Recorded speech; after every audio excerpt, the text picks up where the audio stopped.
Reeann McCarty and her Queen Bee teammates would much rather be sitting at 20 wins at this point in the season. But the reality is they're not having the kind of year that they had hoped for, but they're taking it like champions. And for McCarty, it brings great affirmation that her identity does not come in performance.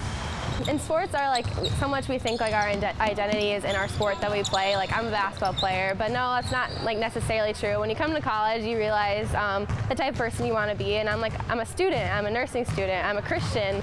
Like all those titles mean a lot more than just being an athlete. Sure, being a student athlete is great, but our sport isn't everything. You know, at the end of the day, we're not here to be pro basketball players. We're here to like excel and serve the Lord in our profession and our faith, and just bringing people up on campus. Well, everyone bases wins and losses on a successful season, and that's really not the ultimate goal here that we are doing as coaches and preparing our young people for the real world, that you can get a lot of value out of a loss, or you know, if you're struggling with a season or whatever, but she keeps her eye on God, and she always puts God first, and I think her family's up there, and then, you know, basketball in school, and she uses her talents to the best of her ability, and she's glorifying God on the court, and that's awesome to see.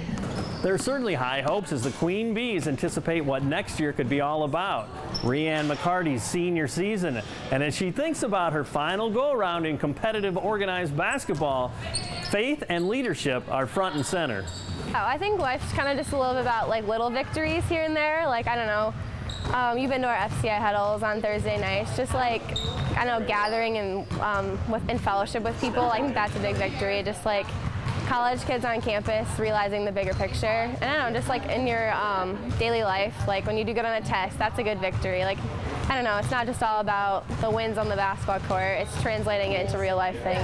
This season we've had several teams that after the game we get in a circle after the game and pray, and you know, I've heard comments from her saying, oh, that's awesome, I'm so glad that we do that and stuff like that. And even looking ahead to next season, I think I'm going to rely on her and kind of open the door, that if she wants to be more vocal about prayer and all that, that it's her senior season, and really start developing even more leadership skills, and with the FCA to try to grow that. St. Ambrose University has a tremendous fellowship of Christian athletes huddle on campus.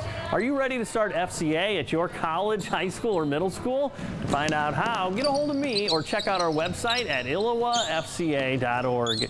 With this FCA Story of the Week, I'm Dan Pearson.